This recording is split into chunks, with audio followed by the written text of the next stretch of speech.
नमस्कार मित्रांनो, चला अभ्यास करूया या चॅनलमध्ये तुमचं हार्दिक स्वागत आहे. आपण इयत्ता 8वीचे गणित शिकवायला सुरुवात केली आहे. आज आपण परिमेय संख्यांचा लहान मोठेपणा बघणार आहोत.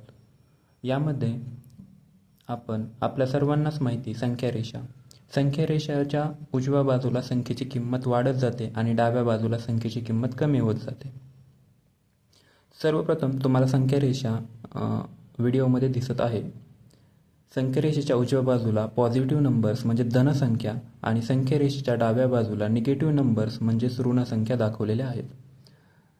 तर आपल्याला माहिती आहे संख्यारेषेच्या उजव्या बाजूला संख्येची किंमत वाढत जाते आणि डाव्या बाजूला संख्येची किंमत कमी होत जाते.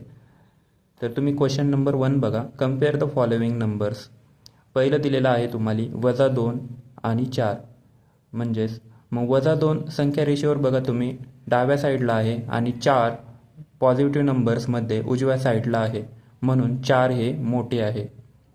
नंतर 2 नंबरच्या प्रश्नामध्ये बघा -4 आणि 0 दिलेले आहे. तर -4 संख्यारेषेवर डाव्या बाजूला आहे आणि 0 उजव्या बाजूला असल्यामुळं 0 मोठे झालेले आहे. तर क्वेश्चन नंबर 2 मध्ये बघा कम्पेअर द फॉलोइंग नंबर्स. 0 -9/5.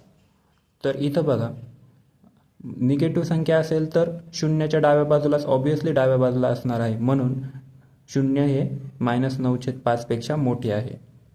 दुसऱ्या प्रश्नामध्ये बघा -5/4 आणि 1/4 या दोघांचा छेद समान आहे.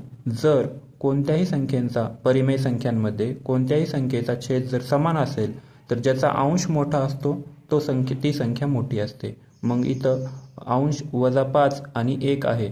तर एक संख्यारेषेवर बघा -5 आणि 1. -5 डाव्या साईडला आहे आणि 1 उजव्या साईडला आहे, म्हणून 1 मोठे आहे, म्हणून 1/4 ही संख्या मोठी आहे -5/4 पेक्षा. आणि प्रश्न नंबर 3 मध्ये बघा 15/12 आणि 7/16. आता यांचा आपल्याला लहान मोठेपणा बघायचा आहे, पण इथं आपल्याला दोघांचे छेद वेगळे आहेत. जर दोघांचे छेद सारखे असतील तर आपण ज्याचा अंश मोठा तो अपूर्णांक मोठा असं समजलं असतं, पण इथं दोघांचे छेद वेगळे असल्यामुळं आपल्याला त्यांचे छेद समान करून घ्यावे लागतील. तर समान कसे करणार आपण? तर 2 तिरकस गुणाकार करून आपण त्यांचा छेद समान करूया. आमचे सर आम्हाला सांगायचे तमराज किलविश. ओके, तर आपण बघा सर्वप्रथम 16 × 15 यांचा गुणाकार केलेला आहे आणि 12 × 16 छेदाछेदांचा गुणाकार केला आहे. नंतर 12 × 7 केलेला आहे आणि परत छेदाछेदांचा गुणाकार 12 × 16. दोघांचा गुणाकार इथं लिहिल्यानंतर बघा दोन्ही अपूर्णांक समच्छेद झालेले आहेत.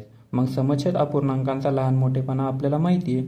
मग ज्याचा अंश मोठा तो अपूर्णांक मोठा. मग इथं 240 84 पेक्षा मोठे असल्यामुळे 240/192 हा अपूर्णांक मोठा आहे, परंतु हा अपूर्णांक 15/12 याचेच रूप असल्यामुळे 15/12 हा अपूर्णांक 7/16 पेक्षा मोठा आहे.